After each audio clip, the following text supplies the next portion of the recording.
Ashton from the Science Museum, and I see that today we have reached your wonderful theatre. I've sent 2 of my colleagues along to bring you some of our favourite demonstrations and experiments. So, are you all ready for some science? Well, let's get the show started by getting some energy within the room. Everyone, start clapping along to the music. It's going to get faster!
Over here, I have the wonderful Jordan. Everyone, put your hands like this and give Jordan a whoop whoop.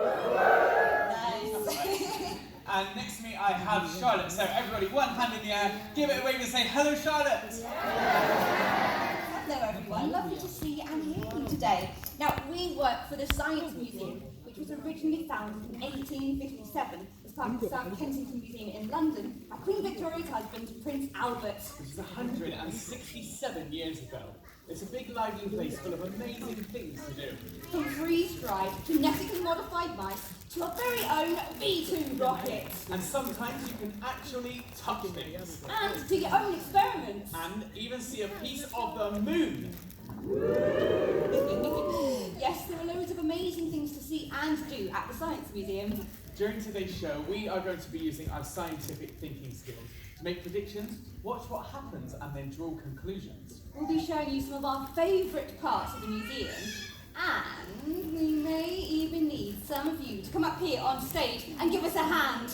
Now that's the deal. Are you up for it? Yeah! Well, you can do better than that. Are you up for it? Okay, then let's get started. Okay, now today, if we ask you a question and you already know the answer, we would love for you to shout it out nice and loud. So, if I was to throw something up into the air, it would be pulled back down to Earth because of the force of gravity. Yes, that's right. And it was in 1684 that Isaac Newton completed his calculations on gravity. He was 41 years old at the time, and not only was he one of the most celebrated scientists, he was also very committed to his work. He once stuck a needle in his eye just to see what would happen. Well, don't do that. He also stared at the sun for as long as he could and spent 3 days in a darkened room recovering. Don't do that either. He also invented the cat flap. Oh, no, that one's good. Exactly. Now, Dr. Haley asked him to try and figure out why the planets moved the way they did. Isaac had a think, and 3 years later he wrote the Mathematical Principles of Natural Philosophy, and in it he described the 3 laws of motion. This was huge! Newton figured out that the force holding the planets in orbit around the sun was the same force holding us down here on Earth. It even pulled the apple down onto his head. Everything was affected by it. Including this. Ooh. And I'm going to show you how we know that. Now, in science, we start with a question. So let's say, does gravity affect everything equally? Then we create an experiment, predict an outcome, and then carry out the experiment. And that is what we are going to do now. Now, how much does that bond away then, Jordan? How much matter something has. Here we have a golf ball and a ping pong ball. Now, they're both the same size, but golf ball is solid and a ping pong ball is hollow. So the golf ball has more matter and as a result, a greater amount of mass. Now everyone, how much mass do you think this bowling ball has? Do you think it has more or less than these balls? What do we think? More or less? More. Next. I heard a little bit of less. Well, guys, there's only one way to find out. Pass it around and see how much matter they have. Hey! See if you can get it right to the back. Let's get out to the back. Yeah, that's a good one. Yeah, keep going. We've got one this stuff. Oh.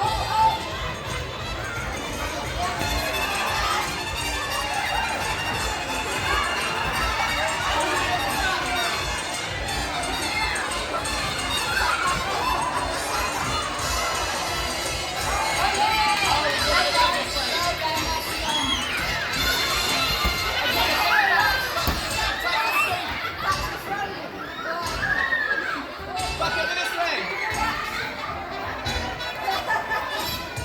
Thank you very much.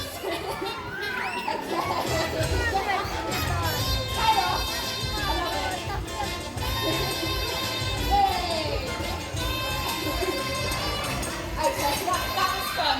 Hopefully, a lot of you, or most of you, have an idea of how much matter these balls have. That was fun. Now, scientifically speaking, we have had a go with the beach ball. So, I think this time it's only fair that we have a go with the bowling ball! Jordan, that's a good idea, but I think you need a bit of help getting over there safely. Hold this. All right. Here we go. This should help. My machine. Ooh, what's that? So this is my machine. Well, it's my air can. Okay, well, I mean, how does it work? Okay, so in here we have a tank which is filled with compressed air. Now when I push the button in the back, all of the air inside is going to force its way through the cannon. So we should have just enough energy to get our 7-kilo bowling ball all the way to the guy there in the check shirt. Jordan, that still sounds quite dangerous. Yeah, it is. Put it on your head then. Okay everyone, one 7-kilo bowling ball coming at you now. Whoever catches this first can be our volunteer on stage. Are you guys ready? Hands up, ready to catch the bowling ball, everyone. Okay, let's go for it. In 5, 5, 4, 3, 2, 1. Hey, we have a first volunteer. Round of applause. Now you want to make your way up to the stage. Wonderful. Nicely caught there. Now, for any of you who still would love to come up stage, there will still be some opportunities for you to come up on stage and help us. Yeah! Round of applause, everyone.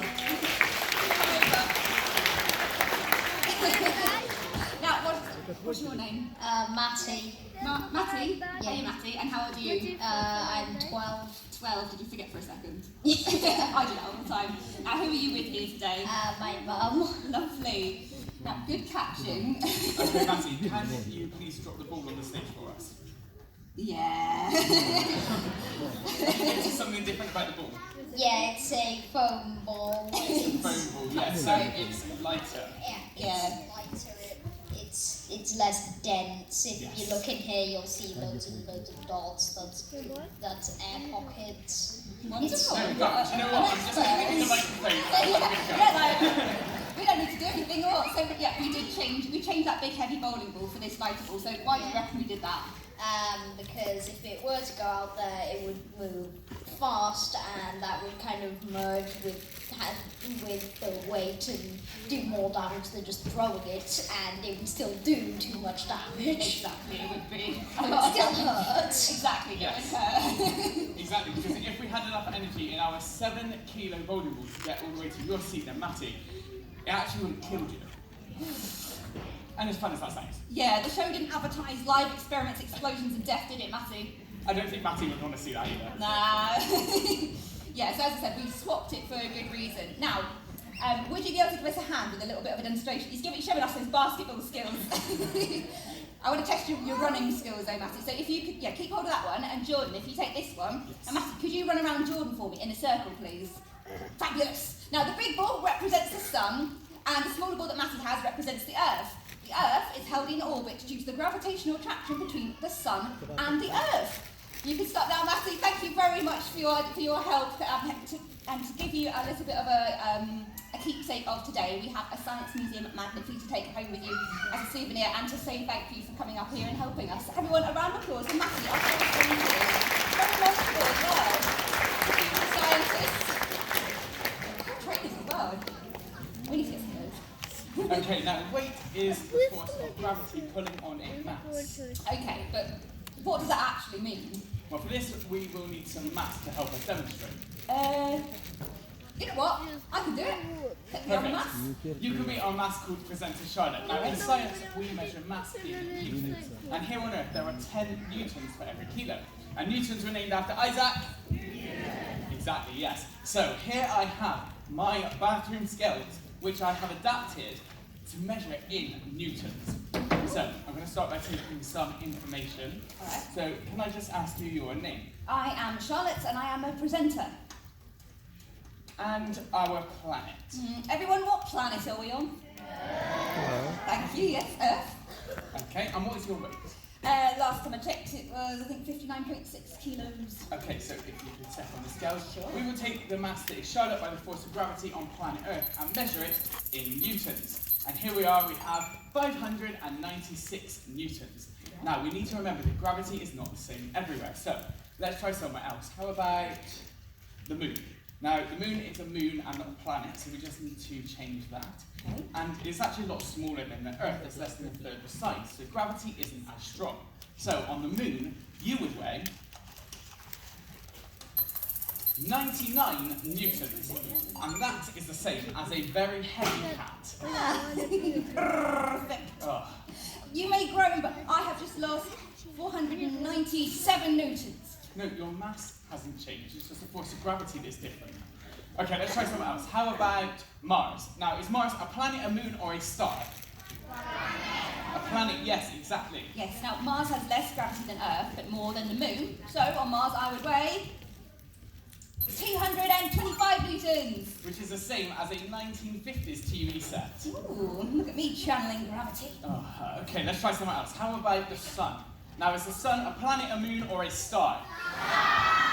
Star, yes, exactly. It's actually our nearest star. Yes, it's only 93 million miles away. And the next closest star after that is the Proxima Centauri, which is 4.3 light years away, or 25,300 billion miles away. Whoa, but yes, back to the sun, it is indeed a star. And it's a massive 330,000 times the mass of the Earth. Get ready for this. On the sun, you would weigh 16,330 newtons, which is the same as a steam engine. What? Wait.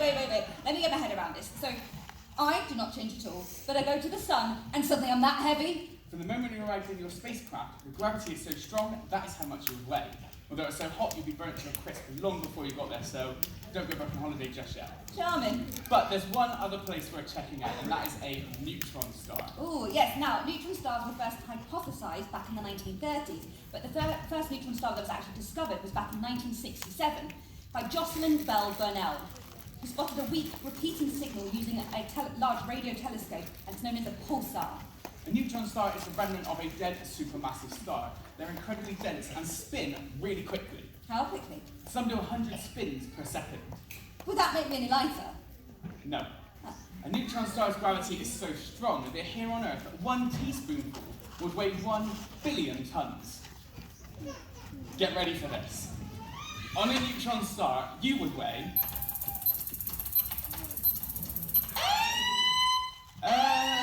I don't see that. Get up! Did I break it? Yes, it's dead.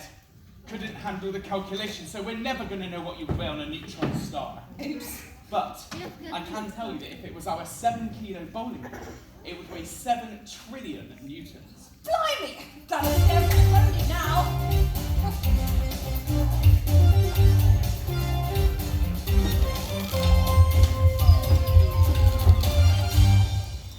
Now, during our brief trip around the solar system, we saw that on the sun I would weigh the same as a steam engine here on Earth.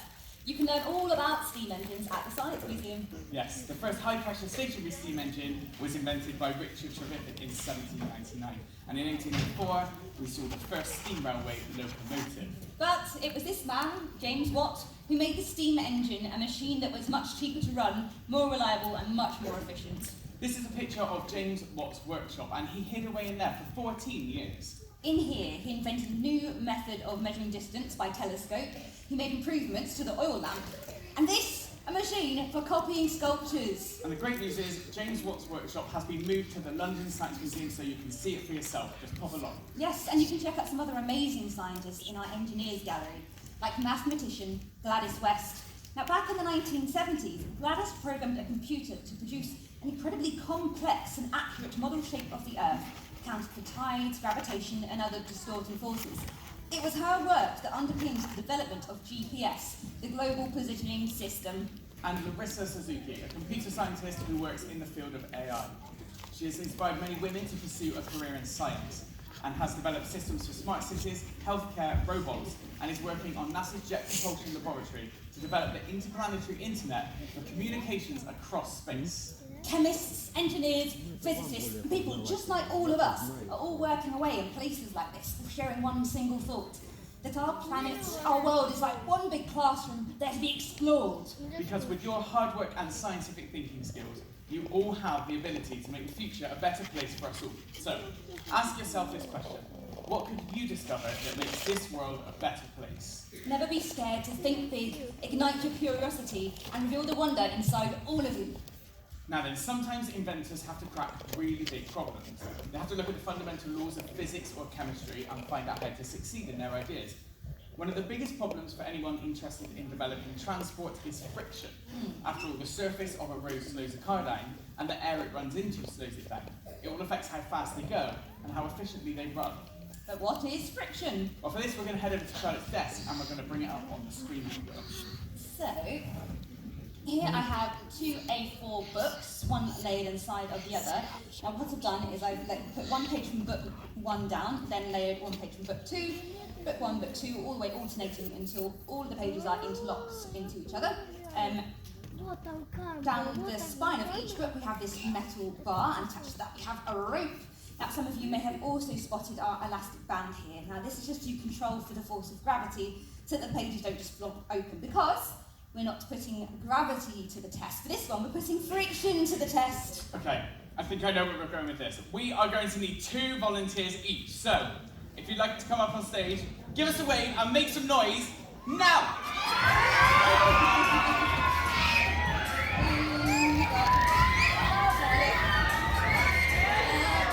I can't tell if you just pulled back from the box.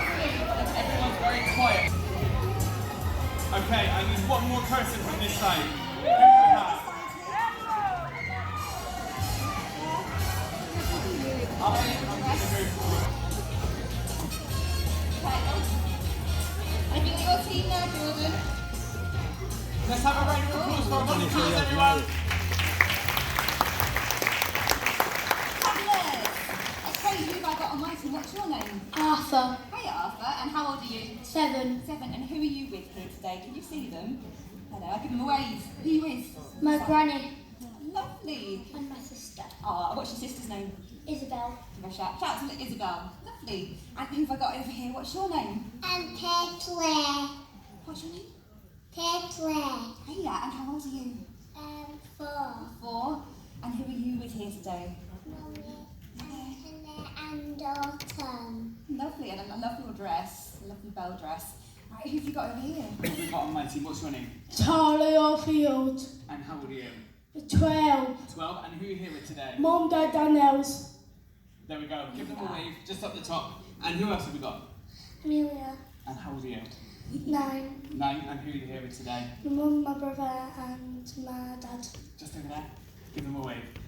To pull these 2 books apart. So, my side, if you'd like to stand here, if you'd like to just grab the rope. If we do the same, Here we go. come over This this side side, as guys. well. If you want to take the front. if you Okay, want to come so and take- we are going to try and defy the laws of science and pull these 2 books apart. Do you think we can do it? No! answer no. Well, let's find out, guys. And so when we have our tug of war, we want you to cheer for each side of the team. Yes. Not yet, guys. Okay, let's get 20 seconds on the clock, please. Okay. Okay, let's go for Okay. it. On your marks. Get set. Go! Right. Oh, they're already off. Right. Cheer for Oh, your go. side. Cheer for Pull, pull, pull, Get pull, your side. pull, pull, pull, pull, pull. Keep going, keep going. I'm not sure what's going on over there. 5, 4, 3, 2, 1. Okay, time's up, ropes down. Okay, everyone, a round of applause for both teams. Well done, guys. She's so worried. She's so worried. She's like, I must win. Right. She's like, I must win.